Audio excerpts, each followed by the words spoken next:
Okay, to round out my bruh reviews, we're talking Season 3, Episode 8, entitled Say What You Want. Bill makes a very important decision, but later finds himself regretting it. So, 5 out of 10. I thought this episode was better than Episode 7, but not as good as Episode 6.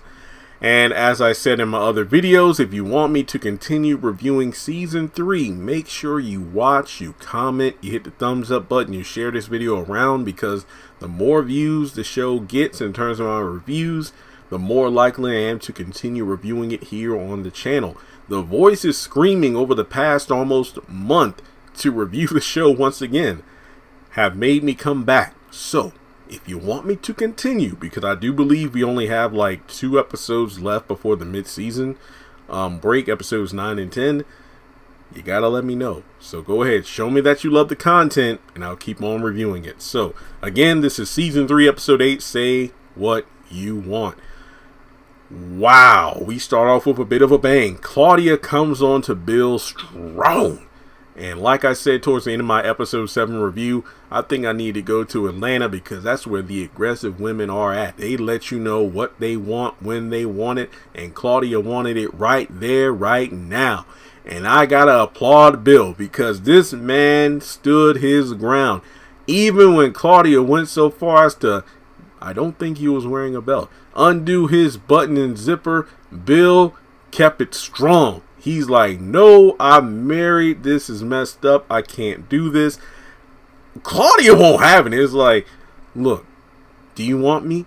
I'm married. That's not answering the question. I'm like, shit. Bill? Alright, so she apparently is unhappy, feeling trapped in her marriage, being married to somebody that she shouldn't even be with, you know, with the kids and everything. And it's just the fact that she then apologizes for coming on too strong. That's not who I am. Could fool me. But long story short, because I encourage you to watch this scene because I'm like, I know the Bill who I've been talking shit about since Season 1 did not let this opportunity slip by. I mean, I'm not mad that he didn't do it. It's just that I was so surprised. That's why it's definitely one of the highlights of the episode. It's just the fact that it would have been messed up for him to be in Tom's place, you know, that Greg is staying at too, and to mess up this man's good sheets, getting all freaky with the cleaning lady, and at the same time having an affair. But then again, she is a cleaning lady, so she could probably have those sheets changed and dried in no time. But in any case, I was like, damn, Bill. Kudos to you. So, you know, in order to kind of make the situation less awkward, hey, you know what? Keep hope alive. When I need you to come clean my place, I'll give you a call. We good. So even he was shocked by what he just did. I'm like, man, Bill, there you go. There you go. Give this man some credit. Even though that's the kind of thing he should do as a married man, but at the same time, the Bill we've seen up to this point, I was shocked he just let it, you know, not happen. Because dang it, I don't know what it is. After all these years of watching and reviewing these Tyler Perry shows, seeing these crazy aggressive women, I don't know if I could have said no. But then again, if she was married, it's like, for me, that's an instant turn off. But then again, there's the way I think and feel now versus the way I think and feel if I'm actually in that situation. But as soon as she went for the zipper, I don't know. Okay, next scene. Alice is still mad because she comes upstairs. It turns out that white cop was actually married. And she wants to confront Lydia at her job. And, you know, John says that restraining order on her has been filed. But she wasn't, you know, Alice wasn't even going to stay in the apartment anyway because, you know, she's telling John, like in the last episode, don't be touching anything. That's evidence, fool. It's like, look, I don't want my place to be torn up like this. And apparently she was going to be spending the night with Blinker. You know, the guy with the blinking eyes from episode 5. So I guess his nickname is Blinker, which I think is hilarious. So John says they'll actually head out soon to confront Lydia at her job. So yeah, that scene was pretty quick and easy to go through. Next up, Bill's on the phone, and I'm thinking at first, holy crap, I know Bill is not calling from his place, but Bill is calling for his place talking about this thing because that's, you know, his mother-in-law's there. But no, he's still at Tom's basically saying, yo, cleaning lady wanted to hook up, but I said no. Tom, just as shocked as I am, and Bill shocked at himself for saying no, is proud of him for not sleeping with her because, yeah, you're married. So from there, Dina actually talks to Tom about the whole Greg situation and the fact that, hey, is he okay? Is he straight? Because he was really short with me and uninterested. And Tom reassures her that, look, he's going through a lot. You know, he went through a, divorce. He moved halfway, to the opposite side of the country, and just give him time to turn around. But, Dina isn't so sure. But it actually turns out that Tom was actually surprised that Dina hasn't, showed any interest in him at all, because it's like, hey, you always talk to me about, all these other guys and whatnot. Basically, Tom is me in the sense that I have, these back in the day, had these female friends who would always tell me about their guy problems and whatnot and drama, but never really showed interest in me. But it turns out Tom was actually interested in her, and hey, he's actually going to surprise her, after they get off work with either going to dinner or getting some drinks. So Tom has a love interest since Valerie in season 1, even though technically I wouldn't call that a love interest because she was crazy and trying to destroy his professional career, but it's better than nothing. So we go over to Darla, who goes up to Greg, and yet again another episode where Darla is a bit in her feelings. So turns out Greg's getting home from work because, remember, he went in a couple hours earlier than Tom, so continuity wise it makes sense why he would be coming back to the apartment first. At this time, I'm going to assume Bill is already gone due to the fact that in the very next scene he gets home, so we can assume that nobody was actually in the apartment. So Greg is about to unlock his door, but then Darla just comes out of nowhere, and he is being kind of confronted because, like, hey, you didn't answer my text from earlier. Oh yeah, we just had a busy shift, so I really wasn't on my phone most of the day. But wait, how did you know I would be here right now? Huh? What do you mean? Wait, were you watching me creeping, waiting to see when I would come home? No, that's what it looks like. Okay, yes, because yeah, you didn't answer my text. Well, yeah, like I said, things kind of backed up at work, but yeah, she was getting a little antsy about that. It's like, come on, what are you talking about? What's going on? It's like, look, no, I explained to you, I don't need to be grilled right now. Wait, that's right, Officer Grills. That was punny. But in any case, he kind of goes off on the fact, look, that's what happened. I just need to take a shower and go to bed. Okay, fine. Look, Darla, I'm sorry. I'm just going through a lot right now. And this is where things just went south very fast. He pretty much explains, I'm being, just hounded by the guys right now, and, about exploring the dating world of Atlanta and all this stuff. Wait, are you saying that, who is it, like, tell me, no, it doesn't matter. Is it John or Tom basically giving you a hard time for, seeing me?